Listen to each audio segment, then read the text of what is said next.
Mga kwento ng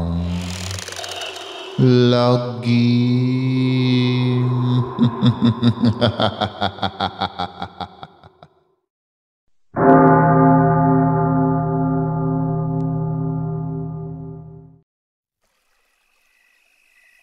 Kamusta na mga giliw naming tagapakinig?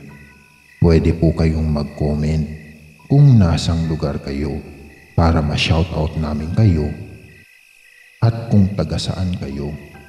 Maraming salamat mga giliw naming tagapakinig. Nayanig si Angelo sa sinabi ni Tatay Oming. Anang matanda, meron din siyang third eye, kaya alam niya. Unang tingin pa nga lang niya kay Angelo ay batid niyang isa na lang itong multo. Naglipat ang tingin ng binatilyo sa matanda at batang may third eye na nakakakita sa kanya. Tanong niya kung totoo na siya ang multo, bakit nakakahawak pa siya ng mga bagay? Di ba dapat naglalagos na lahat sa kanya? Anang matanda, hindi niya yun kayang ipaliwanag. May third eye lang siya, pero wala siyang alam sa mga mahiwagang nangyayari sa isang kaluluwa. Hindi matanggap ni Angelo ang sinabi ng Tatay Oming niya. Nagtatatakbo siya palayo hanggang sa isang kotse ang humahagibis na bumangga sa kanya. Napasigaw siya, ngunit bigla ring natigilan ng maglagos lamang sa katawan niya ang sasakyan. Nilingon niya ito nang makalampas na sa kanya at saka unti-unti nagbalik sa isip ang eksenang iyon na parang nangyari na. Kagagaling lang niya noon sa tindahan. Nagmamadali na siya pauwi dahil malilate na siya sa school nang bigla siyang mabangga ng isang sasakyan. Ng isang kotse, bigla ring pumasok sa isip niya, kaya pala hindi pa nakakabalik ang mga amo niya dahil pumunta ito sa probinsya nila. Doon inihatid ang labi niya sa mga kamag-anak niya ron. Itinaktak ni Angelo ang ulo. Naguluhan siya sa mga nangyari at hindi mapaniwalaan na multo na lang siya.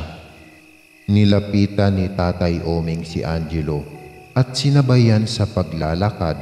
Anang matanda, wala siyang dapat ipag-alala dahil nalampasan na niya ang hirap ng buhay at mapupunta na siya sa paraiso.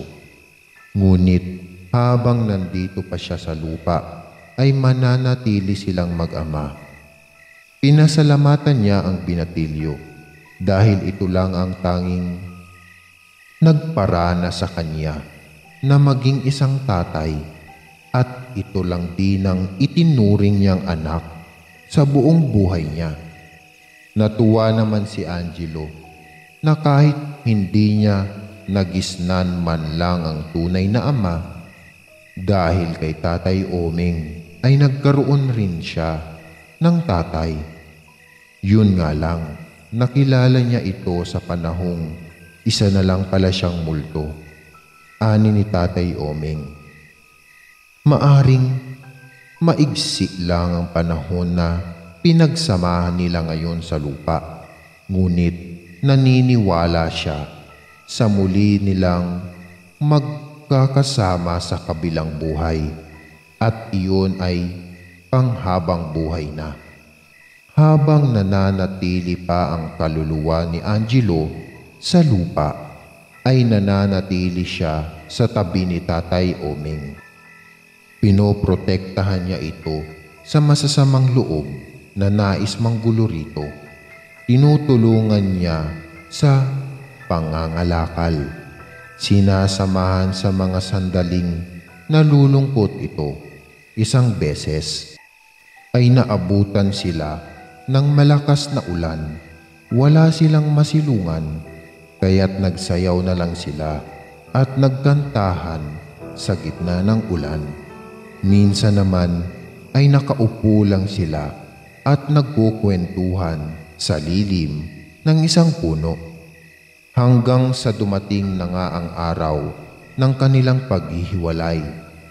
Habang mahimbing silang natutulog sa bangketa, ay biglang nagising si Angelo sa nakakasilaw na liwanag.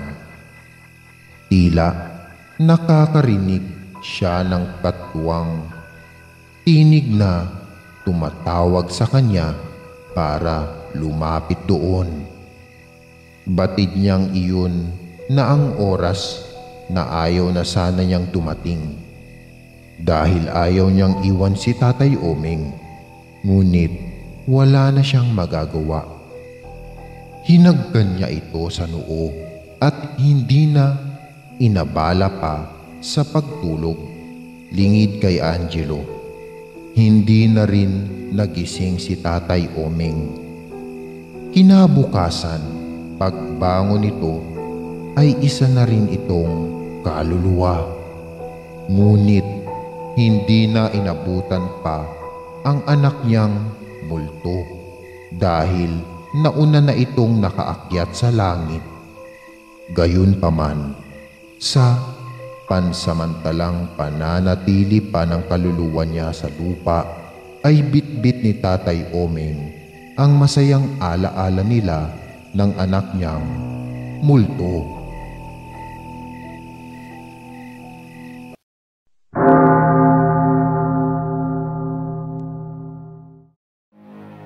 Maraming salamat mga giliw naming tagapakinig. Huwag po nating kalimutan mag-subscribe at mag-like ng ating channel para sa mga kwento ng lagi